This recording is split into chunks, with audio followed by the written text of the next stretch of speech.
இது மகிமை நேரம். கிறிஸ்துவுக்குள் மிகவும் பிரியமான மகிமை தொலைக்காட்சி நேயர்களை இந்த மகிமை நேரம் நிகழ்ச்சியிலே சந்திப்பதில் மிக்க மகிழ்ச்சி அடைகிறேன். பிரியமானவர்களே, நிச்சயமாக இந்த நிகழ்ச்சி நம்முடைய ஆவிக்குரிய வாழ்விற்கு பிரயோஜனமாக இருக்கும் என்று சொல்லி கர்த்தருக்குள் நான் விசுவாசிக்கிறேன். உங்கள் அனைவருக்கும் கிறிஸ்துமஸ் மற்றும் இனிய புத்தாண்டு நல்வாழ்த்துக்களை மகிழ்ச்சியோடு கூட தெரிவித்துக் கொள்கிறேன். இந்த கிறிஸ்துமஸ் காலங்களிலும் கூட நம்ம சுற்றி இருக்கிறதான அநேக கொண்டாட்டங்கள்ல நம்ம ஈடுபடுத்தி நாம் கொண்டிருப்போம். அநேக காலங்கள் நம்மை சந்தோஷத்திற்கு நேராக வழிநடத்தி கொண்டிருக்கும். ஆனால் அது எல்லாவற்றிலும் காட்டிலும் ஆண்டவரை நாம் மறந்துவிடக்கூடாது, அதற்கு காரணராகிய கர்த்தரை நாம் மறந்துவிடக்கூடாது என்பதற்காக இந்த வாரத்திலும் கிறிஸ்துமஸ் கிருபைகள் என்கிறதான தலைப்பில் நாம் தியானித்துக் கொண்டிருக்கிறோம். பிரியமானவர்களே, இந்த கிறிஸ்துமஸ் காலகட்டத்தில் நடந்ததான ஒவ்வொரு சம்பவத்திலையும் ஆண்டவருடைய கிருபை எப்படியாக வழி நடத்தினது, அதன் மூலமாய் நாம் என்ன பெற்றுக்கொள்கிறோம் என்பதை குறித்து ஆழமாக கர்த்தர் நம்மோடு கூட பேசுவாராக. ஆமென். இந்த நாளிலும் கூட நாம் தியானிக்க இருக்கிறதான ஒரு கிருபை தீத்துவின் புஸ்தகம் 2வது அதிகாரம் 11வது வசனத்தில் நாம் வாசிக்கிறோம். ஏனெனில் எல்லா மனுஷருக்கும் இரட்சிப்பை அளிக்கத்தக்க தேவ கிருபையானது பிரசன்னமாகி இருக்கிறது. இரட்சிப்பை அளிக்கத்தக்க தேவ கிருபை. பிரியமானவர்களை, இன்றைக்கு நாம் தியானிக்க இருக்கிறதான கிருபை அது ரட்சிப்பின் கிருபை, the grace of salvation, ரட்சிப்பின் கிருபை. இன்னைக்கு ஆண்டவராகிய கர்த்தர் இந்த உலகத்திலே வந்து பிறந்ததற்கு முதன் நோக்கம், முதன்மையும் பிரதானமான நோக்கம் அது ரட்சிப்பு. இந்த உலகத்தை ரட்சிக்கும்படியாக ஆதியாகமம் 3:15 கர்த்தரை குறித்துதான வாக்குத்தத்தம் சொல்லப்பட்டிருக்கிறதே.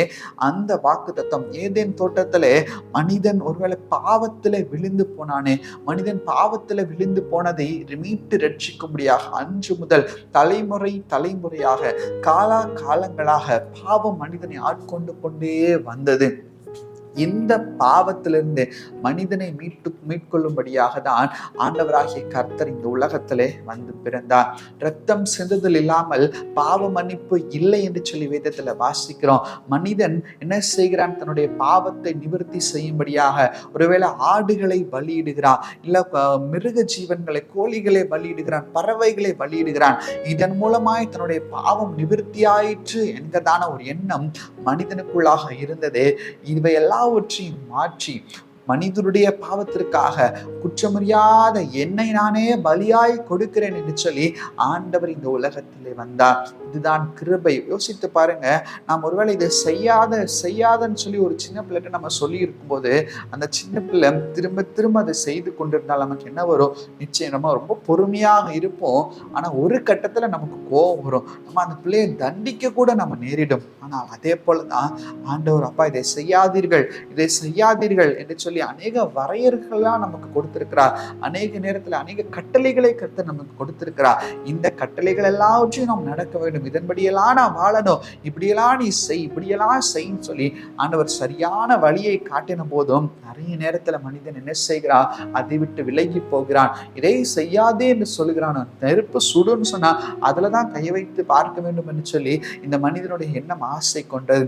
அப்படிப்பட்ட மனிதனுடைய பாவத்தை மீட்கும்படியாக தகுதியே இல்லை, 1% கூட ஒரு தகுதியே இல்லாத அந்த பாத்திரமாகிய அந்த மனிதனை சந்திக்கும்படியாக, அந்த மனிதனை பாவத்திலிருந்து மீட்டெடுக்கும்படியாக, மனுடைய ஜென்ம பாவத்தை மன்னிக்கும்படியாகவே ரட்சிப்பு என்ற கிருபையை கர்த்தர் மனிதனுக்கு கொடுத்திருக்கிறார். தீத்து அதை அருமையாய் உணர்ந்ததுனால தான் எழுதியிருக்கிறார், ரட்சிப்பை அளிக்கத்தக்க தேவ கிருபையானது நமக்குள்ளாக பிரசனமாகி இருக்கிறது, அது நம்மை உதித்திருக்கிறது என்று எழுதியிருக்கிறார். ஆண்டவருடைய பிறப்பு இந்த கிருபையை நமக்கு நினைவு கூறுகிறது. ரட்சிப்பின் தேவ கிருபை. ஒருவேளை இன்னைக்கு கொண்டாட்டங்கள் பெருகி கொண்டிருக்கலாம்.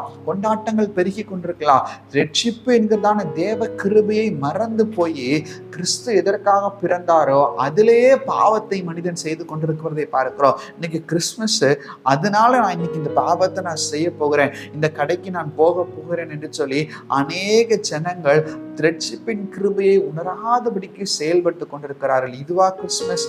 இது அல்ல கிறிஸ்துமஸ். கிறிஸ்துமஸ் கிறிஸ்து எனக்குள்ளாக பிறக்க வேண்டும். அந்த கிறிஸ்துவின் ரட்சிப்பு, அந்த கிருபை எனக்கு தகுதியே இல்லை. ஒருவேளை வருஷம் ஃபுல்லா நான் பாவம் செஞ்சுட்டேன், என்ன ஆண்டவர் மீட்டெடுத்திருக்கிறார் என்பதை உணர்த்துவதற்காக தான் இந்த பண்டிகை வருது. இந்த பண்டிகையிலையும் போய் நான் அந்த பாவத்தை செய்வனா என்கிறதான எண்ணம் மனிதருக்குள்ளாக காணப்பட வேண்டும். பிரியமானவர்களே, அப்போஸ்தலர் 15வது அதிகாரம் 11வது வசனத்துல கூட நாம் வாசிக்கிறோம். வேத வசனம் சொல்லுகிறது, கர்த்தராகிய இயேசு கிறிஸ்துவின் கிருபையினாலே அவர்கள் ரட்சிக்கப்படுகிறது எப்படியோ அப்படியே நாமும் ரட்சிக்கப்படுவோம் என்று நம்பி இருக்கிறோம். ரட்சிப்பு ஒரே ஒருவரால் மாத்திரம்தான். ரட்சிப்புக்கு ஒரே ஒரு வழி இயேசு கிறிஸ்து மாத்திரம்தான். ரட்சிப்பு என்றால் என்ன? மீட்பு. பாவத்தில் இருக்கிற, அழுக்கில் இருக்கிற, குப்பையில் இருக்கிற என்னை மீட்டெடுக்க வேண்டும். என்னை மீட்டெடுக்க வேண்டும். இருதயம் குப்பையினால நிறைந்திருக்கிறது, என் இருதயம் துர்க்குணத்தினால நிறைந்திருக்கிறது, என் இருதயத்திலிருந்து ஒருவேளை கெட்ட வாசனை வீசிக்கொண்டிருக்கிறதே, இந்த காரியங்கள் எல்லாம் நீங்கி பரிசுத்தமான இரத்தத்தினால என் இருதயம் கழுவப்படணும். பரிசுத்தமான அறைகளா என்னுடைய இருதயத்தின் அறைகள் மாறணும். துர்ச்சிந்தனைகள் என் இருதயத்திலிருந்து எழும்பக்கூடாது. இதுதான் ரட்சிப்பு. இந்த ரட்சிப்புக்கு ஒரே ஒரு வழி அவர் இயேசு கிறிஸ்து மாத்திரம்தான். அதற்காகவே அவர் இந்த உலகத்துல வந்து பிறந்திருக்கிறார். அதற்காக ஒருவேளை இதெல்லாம் பெற்றுக்கொள்வதற்கு நான் தகுதியா என்கிறதான எண்ணம் நமக்கு வரலாம். அந்த தகுதி இல்லாத சூழ்நிலை தான் தகுதியாய் கருதப்படுகிறது. எவன் ஒருவன் நான் தகுதி இல்லை என்று சொல்லி நினைக்கிறானோ அவனை கர்த்தர் தகுதிப்படுத்தி இந்த கிருபையை பெற்றுக்கொள்ள, இந்த மேலான கிருபையை, ரட்சிப்பு என்கிற தகுதியை அவனுக்கு கொடுக்க கர்த்தர் சித்தமுள்ளவராய் கூட இருக்கிறார். ரோமருக்கு எழுதின நிருபத்துல நான் வாசிக்கிறோம் 3வது அதிகாரம் 24வது வசனத்துல வசனம் சொல்லுகிறது, இலவசமாய் அவருடைய கிருபையினாலே கிறிஸ்து இயேசுவில் உள்ள மீட்பை கொண்டு நீதிமான்களாக்கப்படுகிறீர்கள். இதற்கு பிரயாச்சத்தம் தேவையில்லை. இதற்கு இவ்வளவு கடன் கொடுக்க தேவையில்லை. இதற்கு இவ்வளவு செலவு செய்து இந்தந்த காரியங்களை செய்ய தேவையில்லை. இருதயத்துல உண்டாகிற மீட்புக்கு இலவசமாய் அவர் நமக்கு இந்த மீட்பை கொடுத்திருக்கிறார். பாருங்க, இந்த மீட்பை நமக்கு கொடுக்கும்படியாக அவர் பிறந்து வாழ்ந்து நம்மை போலவே வாழ்ந்து காட்டி இந்த மீட்பை நமக்கு கொடுத்திருக்கிறார். தன்னுடைய ஜீவனை இந்த உலகத்துல விட்டு இந்த மீட்பை நமக்கு கொடுத்திருக்கிறார். இந்த ரட்சிப்பை நாம் உணர்ந்து கொள்கிறோமா? சந்தோஷமாய் கொண்டாடலாம். ஆனால் சந்தோஷம் கிறிஸ்துவுக்குள்ளான சந்தோஷமா இருக்கணும். அனுதினமும் இயேசுப்பா, நீர் எனக்கு பாராட்டின கிருபை எவ்வளவு பெரியது, ரட்சிக்கப்படுவதற்கு தகுதியற்ற பாத்திரமா இருக்கிறேனே, ஆனாலும் இந்த தகுதியை என்னுடைய வாழ்க்கையில நீர் கொடுத்திருக்கிறீரே என்கிறதான எண்ணத்தோடு கூட, அதை உணர்ந்தவர்களாய் கூட நாம் செயல்பட வேண்டும். இதை தான் கர்த்தர் எதிர்பார்க்கிறார். இலவசமாய் கர்த்தர் கொடுத்ததான கிருபை, இந்த கிருபையை உதாசீனப்படுத்தி விடக்கூடாது. இந்த கிருபையை நாம் போக்கடித்து விடக்கூடாது. இந்த கிருபையை நாம் போக்கடிக்காதபடிக்கு இந்த கிருபையை உணர்ந்தவர்களாய் கூட நாம் செயல்பட வேண்டும். ரோமர் 6வது அதிகாரம் 1வது வசனத்துல வாசிக்கிறோம், ஆகையால் என்ன சொல்வோம்? கிருபை பெருகும்படி பாவத்திலே நிலை நிற்கலாம் என்று சொல்லுவோமோ? ஆண்டவர் ரட்சிப்பை கொடுக்கிறாரே, கிருபையா ரட்சிப்பை கொடுக்கிறாரே, இன்னும் தரட்டும், பரவாயில்ல, இட்ஸ் ஓகேன்னு சொல்லி நம்முடைய இருதயத்தை நாமே நிதானித்துக் கொள்ளாதபடிக்கு இன்னும் நாம் பாவம் செய்யலாம் என்று சொல்லுவோமா? அப்படி அல்ல. பவுல் அதை சொல்லவில்லை. ஆண்டவர் அதை எதிர்பார்க்கவில்லை. பாவத்திற்கு மரித்த நாம் எப்படி பிழைப்போம் கேட்டிருக்கிறார். பிரியமானவர்களே, அதை ஆண்டவர் எதிர்பார்க்கல. இன்னும் நாம் பாவம் செய்யலாம் என்று சொல்லவில்லை. ரோமர் 5:21 வாசிக்கிறோம், அதனால் பாவம் மரணத்துக்கு ஏதுவாக ஆட்கொண்டது போல கிருபையானது நம்முடைய கர்த்தராகிய இயேசு கிறிஸ்துவின் மூலமாய் நீதியினாலே நித்திய ஜீவனுக்கு ஏதுவாக ஆட்கொண்டது. இந்த கிருபை எதற்கு? பாவம் செய்வதற்கல்ல, கிருபை நித்திய ஜீவனை கொடுப்பது. இந்த உலகத்துல வாழ்கிற வாழ்க்கை இது ஒரு வாழ்க்கை அல்ல. இதற்கு பிற்பாடு ஒரு வாழ்க்கை இருக்கிறது அல்லவா? இங்கே கண்ணை மூடினா அங்க கண்ணை திறப்போங்கிற விசுவாசம் நமக்கு இருக்க வேண்டும். இதுக்கு பிற்பாடு உள்ள வாழ்க்கை தான் கர்த்தர் எதிர்பார்க்கிறார். அந்த வாழ்க்கையை நாம் பெற்றுக்கொள்வதற்கு தான் இன்னைக்கு இந்த கிருபையை கொடுக்கிறார். இந்த கிறிஸ்துமஸ் காலத்துல அவர் இந்த உலகத்துல பிறந்த கிருபையை கொடுக்கிறார். பிரியமானவர்களே, நாமும் இதே கிருபையை பெற்றுக்கொள்ள வேண்டுமா? இன்னைக்கு நம்ம பாவத்துல நம்ம வாழ்ந்த கிருபையை பெற்றுக்கொள்ள முடியாது. ஆண்டவரே, இன்னும் நித்திய ஜீவனுக்கான கிருபையை கொடுங்க. பரலோகத்தின் வாசலுக்குள்ளாக பிரவேசிப்பதற்கான கிருபையை கொடுங்க. நீங்க பிறந்ததே அதற்காக தானே. அந்த நோக்கத்தை நான் நிறைவேற்ற எனக்கு கிருபை தாருங்கன்னு சொல்லி ஆண்டவரத்துல கேட்கும் போது நிச்சயமாய் மனமிறங்கி இந்த இலவசமான கிருபையை கர்த்தர் நமக்கு தந்து வழி நடத்த சித்தமுள்ளவராய் கூட காணப்படுகிறார். நாமும் கூட அதற்கு நம்ம ஒப்பு கொடுப்போம். கர்த்தர் கர்த்தருடைய வார்த்தை நம்மில் பரிபூர்ணமாய் செயல்படுவதாக. கண்களை மூடி ஜெபிப்போம்.